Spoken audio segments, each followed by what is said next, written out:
muda huu wote tusimame kwa heshima ya kumkaribisha Mheshimiwa Rais.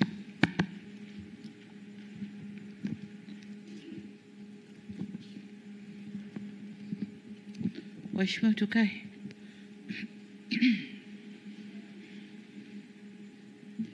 Mheshimiwa Spika wa Bunge la Jamhuri ya Muungano wa Tanzania, Mheshimiwa Waziri Mkuu wa Jamhuri ya Muungano wa Tanzania, Naibu Waziri Mkuu wa Jamhuri ya Muungano wa Tanzania, Mtendaji Mkuu wa Mahakama na mwakilisha Jaji Mkuu wa Mahakama ya Tanzania, ndugu Katibu Mkuu Kiongozi Balozi Kusiluka, waheshimiwa mawaziri na manaibu mawaziri mliopo nasi, ndugu makatibu wakuu na manaibu makatibu wakuu, vyombo vyetu vya ulinzi na usalama mliopo nasi, Mheshimiwa Mkuu wa Mkoa wa Dodoma na wakuu wa mikoa mliopo nasi. Limuona Chalamila nikajiuliza niko Dodoma niko Dar. Kumbe amekuja kupokea rase, amekuja kupokea rasi wake. Waheshimiwa viongozi mbalimbali mliopo nasi hapa, viongozi mlioapishwa leo, kamishna wa maadili Jaji Mwangesi, watendaji mliopo nasi, waandishi wa habari, mabibi na mabwana, Jamhuri ya Muungano wa Tanzania. Waheshimiwa, baada ya shukurani nyingi kwa Mungu wetu, niwapongeze sana mlioapishwa hapa kwa kuaminiwa kubeba dhamana hizi. Ni matumaini yangu kuwa mtalinda imani niliyowapa na kuishi viapo mlivyowapa hapa leo na kuwatumikia wananchi kwa uaminifu. Kwa waheshimiwa wakuu wa mikoa, Mheshimiwa Kenan Kiongozi, muda mfupi nilikuwa kwenye mkoa wako Simiyu, nimeona kazi ulioifanya nzuri sana, na kwa sababu mkuu wa mkoa wa Arusha ameamua kuingia kwenye kinyang'anyiro, nimekuhamisha kutoka Simiyu kwenda Arusha. Najua Arusha unapajua vizuri, na nguvu ile ile ulioitumia Simiyu nenda kaitumia Arusha. Najua unaweza, kawaunganishe wana Arusha na kutakia kazi njema. Ndugu Anamringi Macha, nimekutoa Shinyanga, nimekupeleka Simiyu. Umefanya vizuri Shinyanga, na najua ulishajipanga vyema kwa Shinyanga. Sasa nenda kamsikilize Kenani alivyojipanga, nawe anza safari pale Simiyu. Si pazito, nimetoka juzi, najua unaweza. Kwa hiyo nakutakia kazi njema. Vile vile tumewateua wakuu wa mikoa wapya watano pamoja na Kamanda Siro, watano, na 4 kati yao ni vijana mliopikwa ndani ya umoja wa vijana wa Chama cha Mapinduzi. Kwa hiyo sina wasiwasi nanyi, lakini kama alivyosema Mheshimiwa Spika, tumeangalia utendaji wenu, tumewafuatilia kwa karibu, tumeona kipindi hiki hatuna haja ya kutoa watu nje kuleta, tuwapandishe muendeleze mikoa mliotoka. Lakini kwa Kamanda Siro, mkoa wa Kigoma ni mkoa wa kimkakati, ni mkoa unaopakana na nchi jirani, ni mkoa wenye mambo mengi.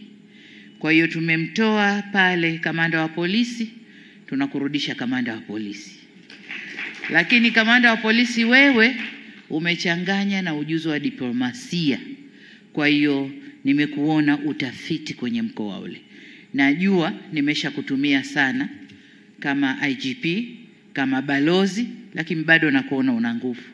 Nenda kaushike mkoa wa Kigoma. Harry James, nimekuona Iringa unavochemka na hakika unapaweza.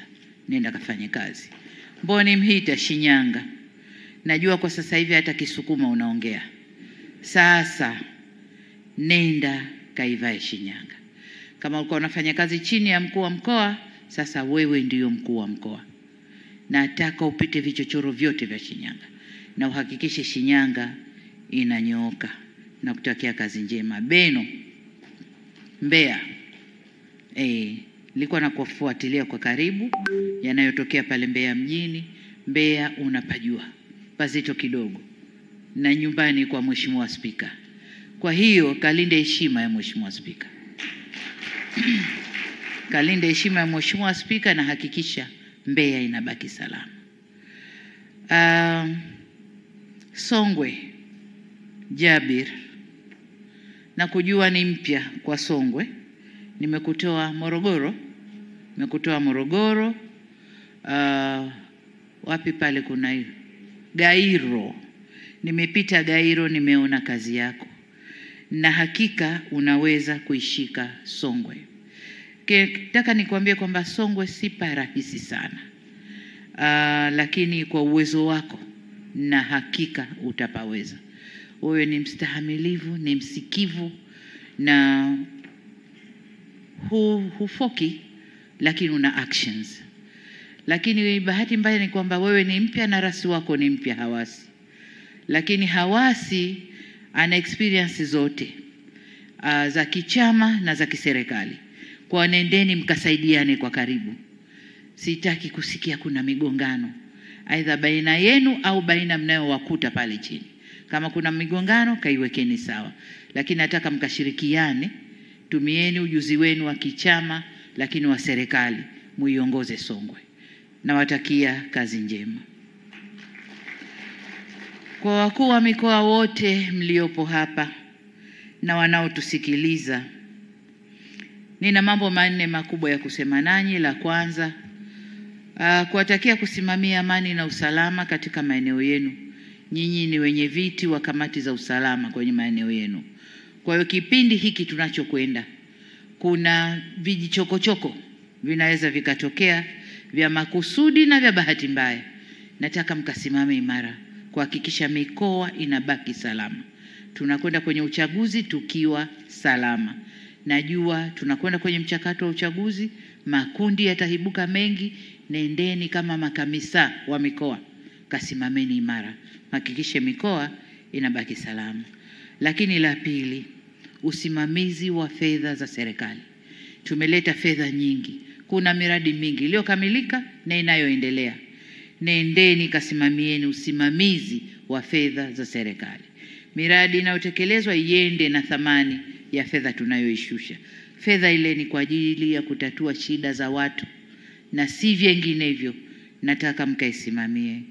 La tatu, swala la mapato ambalo nalisema kila siku. Katika mikoa yenu tuna uwezo wa kuongeza ukusanyaji wa mapato. Na kwa mwaka huu tumewaongezea kiwango cha ukusanyaji. Lakini na hakika mnaweza kufanya zaidi ya hapo. Msende kutumia maguvu, lakini kakusanyeni mapato. Hakikisheni mifumo iliyowekwa inafanya kazi vizuri. Fedha inapatikana. Nadhani mwenendo wa ulimwengu mnauona. Akitoka kuchokozana huyu, anaingia kuchokozana huyu. Akitoka huyu, anaingia huyu. Huko mbele hatujui kinachokuja. Kama kutapanda bei za bidhaa, kutapanda mafuta, kutafanyaje, wengine wanajivuta katika misaada. Kwa hiyo la maana hapa ni kukusanya ndani kwetu. TRA inafanya vizuri, nataka mikoa ikafanye vizuri. Simamieni halmashauri zikusanye mapato vizuri. La nne, nirudie kusisitiza kwamba twende tukawasikilize wananchi. Kipindi hiki ni cha mchakato kuelekea uchaguzi, lakini mikoa ipo na nyinyi mpo mnaendelea kuwasikiliza wananchi. Lakini kipindi hichi cha uchaguzi kutokuwa bias. Kama wakuu wa mikoa, kasimameni katikati. Shirikianeni na chama, kasimameni katikati, muendeleze mchujo katika uchaguzi unaokuja. Kajishusheni. Jua mkuu wa mkoa ukifanya mabega hivi kama ile mizani ya mahakamani kule, haipendezi. Kwa mkoa unatakiwa uwe down, uwe kwa watu. Ukiwa kwa watu wewe, wakuu wa wilaya watakuwa kwa watu, wakikuoneni nyinyi. Mna dhamana kubwa kuwasimamia wakuu wa wilaya, halmashauri, nendeni kafanyeni kazi. Katibu Mkuu Agnes Mena, hongera sana na pole. Umefanya kazi nzuri wewe na Mwajuma pale maji. Niliamini wamama wawili kumsukuma na kumsaidia waziri wa maji, na mmefanya vizuri. Na kwa miradi iliyobaki, nahisi katibu mkuu uliyepo na waziri wako mnaweza mkamaliza vizuri na tukafikia lile lengo tulilojiwekea na kupita. Kwa hiyo Agnes, nimekupunguza, nimekurudisha mifugo. Najua mifugo unaijua vizuri sana. Nenda kaisimamie. Shemdoe amefanya kazi nzuri, ameamua kuingia kwenye kinyang'anyiro, nenda kasimamie pale pahali. Kapasimamie, najua unajua kuna kazi kubwa ya kuendeleza uvuvi lakini na ufugaji. Kama unavyojua tunaangalia sasa masoko ya nje. Na masoko ya nje ni viwango. Kwa nenda kasimamie uzalishaji kwanza, pili viwango. Tuna kazi ya kusimamia bandari ya uvuvi ya Kilwa ambayo almost imefika pahali pazuri, simamie imalizike. Bandari ile ni mkombozi wetu, ikimalizika pana ajira 30,000 pale. Kwa vijana wetu wanaweza wakaingia. Lakini la pili, nilipokuwa Simiyu juzi, nilizindua chanjo. Waziri yuko hapa. Mimi nina imani na wamama. Huko nyuma wanasema wamama wawili wakikaa kwenye wizara haiendi. Lakini mimi nina imani tofauti. Na imani wamama wakikaa pahali mambo yanakwenda. Kwa wamama wawili nyinyi, hata siku moja msende kutizamana kavaa nini, kasuka nini, hapana. After all, waziri wewe unajifinika wala huoni ulichosuka. Mwenzio tu ndo unajua kwamba ana kalikiti kichwani. Kwa nendeni kachapeni kazi bwana. Kachapeni kazi, tuoneshe kwamba wamama tunafanya kazi tukiamua.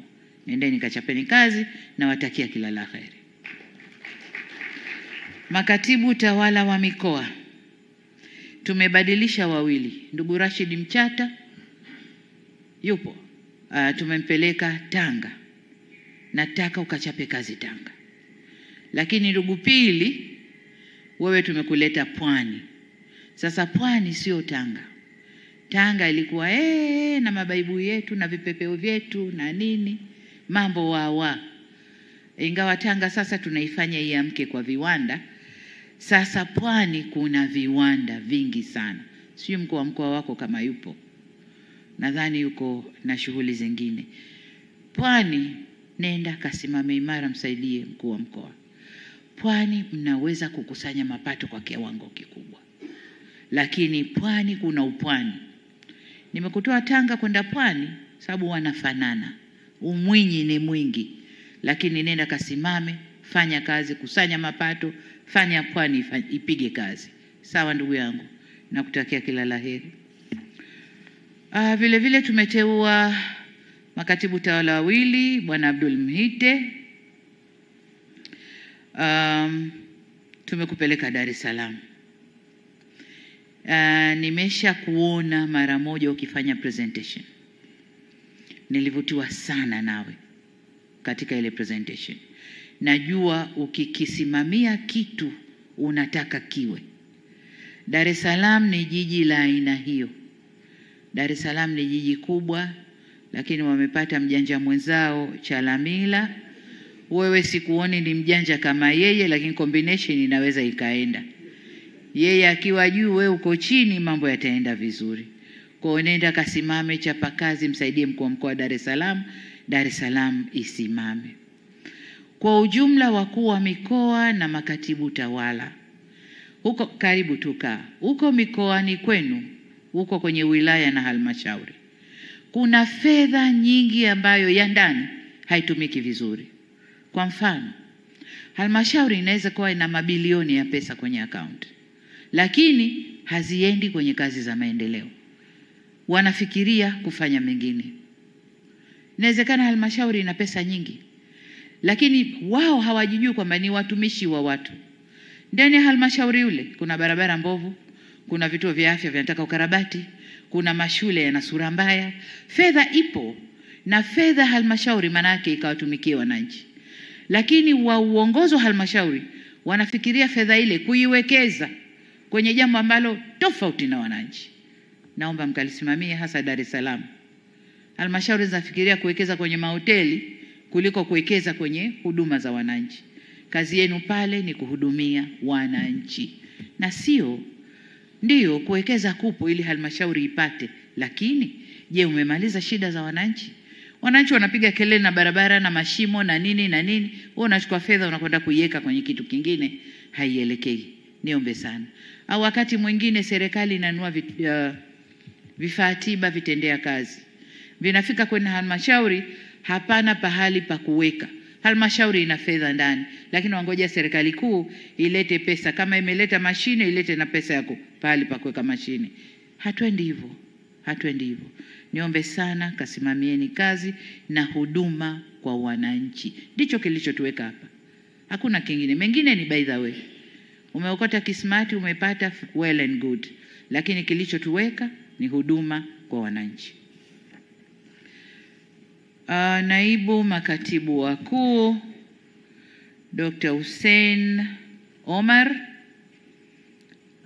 tumemtoa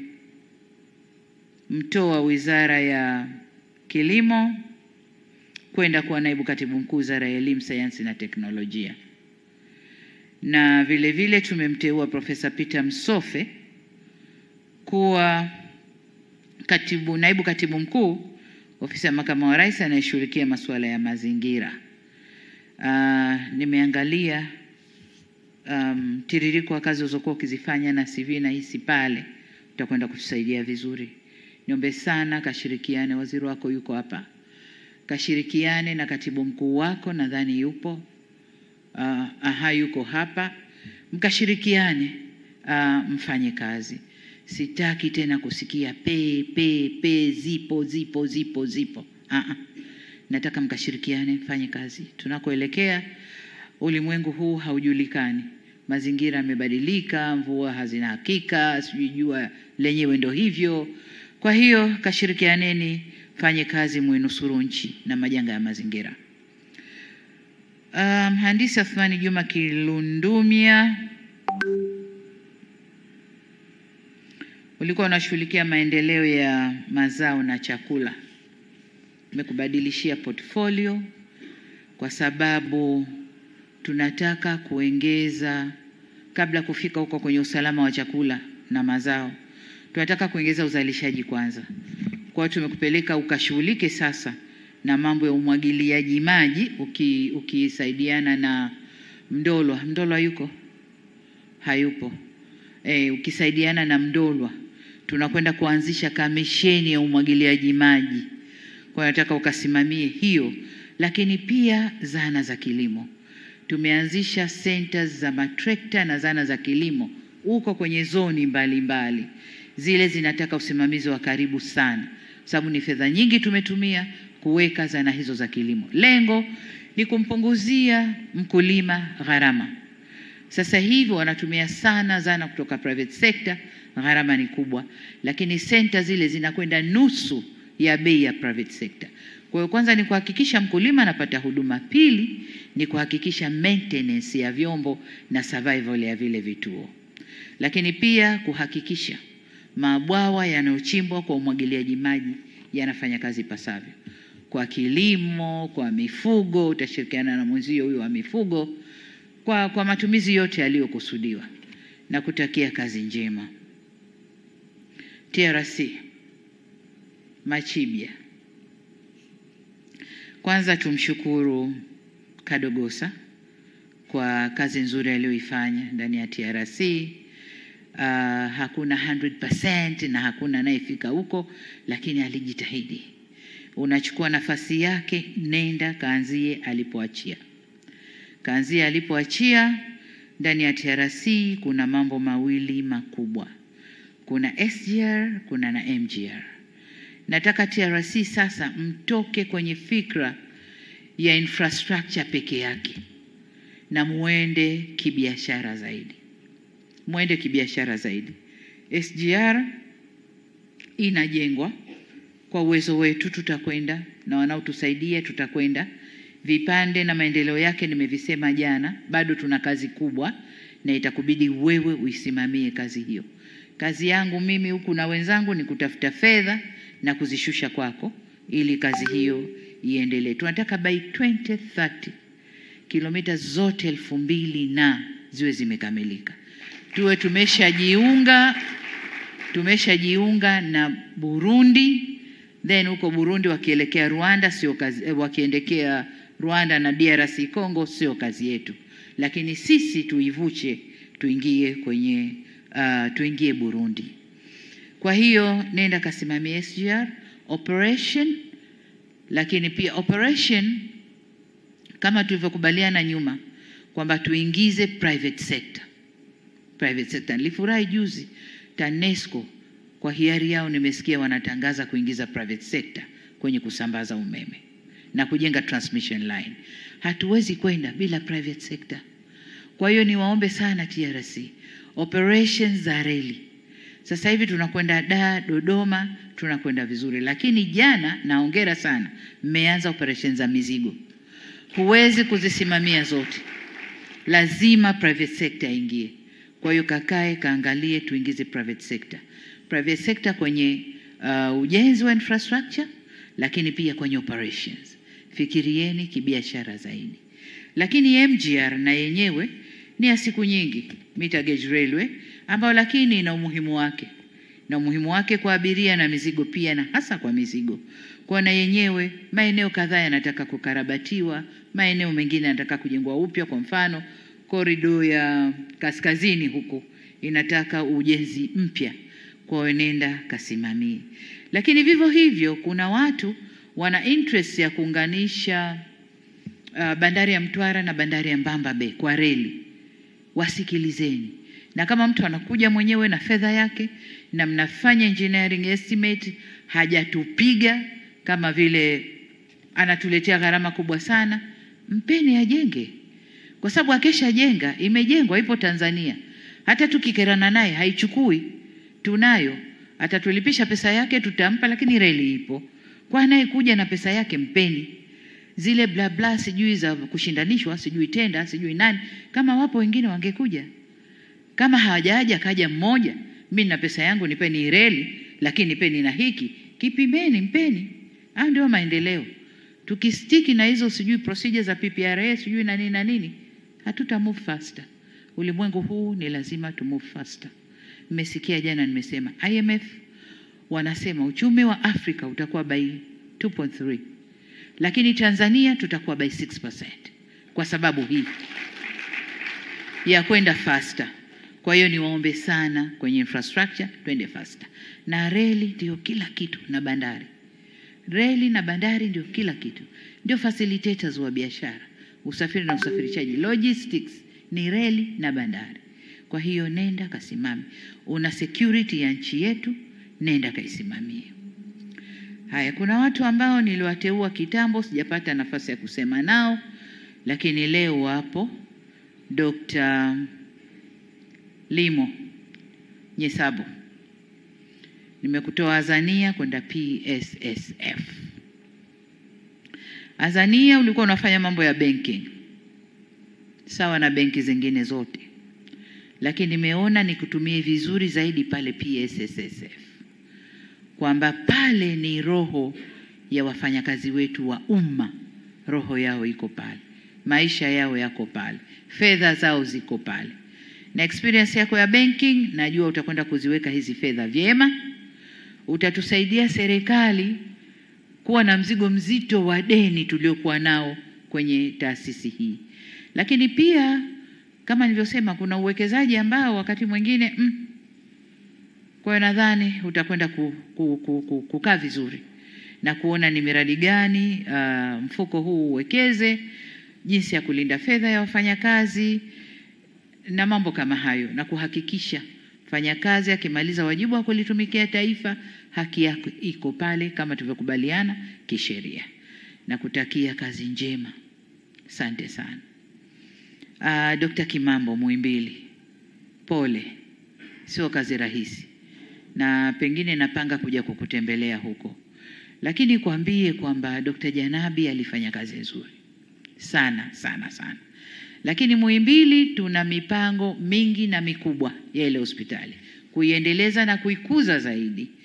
Jana nilisema vizuri kwamba katika sekta ya afya tumekuwa sana na tumeingia kwenye huduma za kibingwa. Sasa najua proud za madaktari.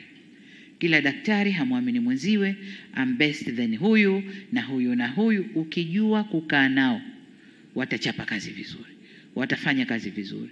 So wewe ni wa kila daktari, not necessarily wa profession yako peke yake.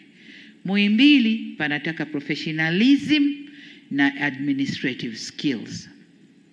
Nenda kapasimamie. Nimechuja CV nadhani zilikuwa 8 au 7 zile, lakini nimeibuka na Dr. Kimambo.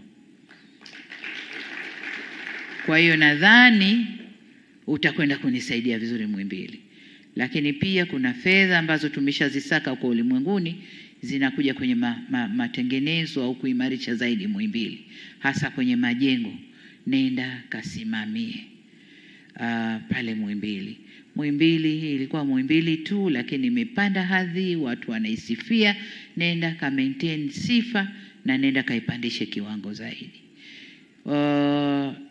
Wakati nilipata wageni kutoka Marekani wakaja kuniona, wageni hao walikuwepo wakati tumepata ajali ya watoto Arusha, na wao ndio waliwachukua watoto kuwapeleka Marekani kutibiwa. Wakaja kuniona, walivyorudi wakafanya ziara kwenye hospitali yetu. Pa kwanza walipokwenda ni Mount Meru, alafu wakapata hamu ya kuzunguka hospitali nyingine. Wakaja kuniona afisini wakanambia, hebu tuambie umefanya vipi? Mount Meru tulioiacha wale watoto wameumia, hakuna hata ile ya pumzi ya watoto. Leo ina vifaa kama vilivyo kwa Marekani. Umefanya vipi? Kwa hiyo Muhimbili nayo ni hivyo hivyo. Imekuwa tumeitengeneza sana. Nenda kaisimamie. Keep the Muhimbili status. Jana nimesema tumepandisha idadi ya watalii tiba. Wanakuja kwa wingi. Sasa hivi tuna 12,000 nadhani na 500. Na watakuja kwa wingi. Jinsi tunavyokuza huduma, watakuja kwa wingi. Kwa nakutakia kila laheri katika kazi yako. Ngorongoro headache. Ni headache. Sijui mwenyekiti yupo. Mpaka mwenyekiti ananilalamikia, unanibadilishia watu kila siku. Naambia ndio mwenyekiti, kwa sababu sijampata ambaye nataka afanye Ngorongoro unavyotakiwa iwe. Sijampata. Kwa imani yangu wewe utakwenda kunisaidia. Nenda ka study vizuri Ngorongoro kama shirika. Linatakiwa kufanya nini? Ni business na conservation. Wanyama wale wabaki pale, ndicho watu wanachokifuata. Ile ecology ya Ngorongoro ibakie kama ilivyo, ecosystem ile ibakie ilivyo, tayari imeanza kuharibika. Kwa hiyo nataka ukairudishe Ngorongoro. Najua sio area yako, lakini unaweza ukasoma na ukaelewa kinachotakiwa na ukafanya. Ngorongoro imevutia watu wengi sana duniani. Wanakuja kutaka kuwekeza Ngorongoro. Jua maeneo gani ya uwekezaji, maeneo gani ya kukipo ecology, kumaintain ecology ya Ngorongoro. Yale maeneo ya uwekezaji wape watu wawekeze. Waekeze, walete watalii wengi zaidi. Sababu tatizo letu sasa hivi ni accommodation. Idadi ya watalii inakuwa, lakini ukibuku kuja Tanzania leo mwezi wa ngapi huu, June, utaambiwa nafasi iko Novemba kuja kupata chumba Tanzania.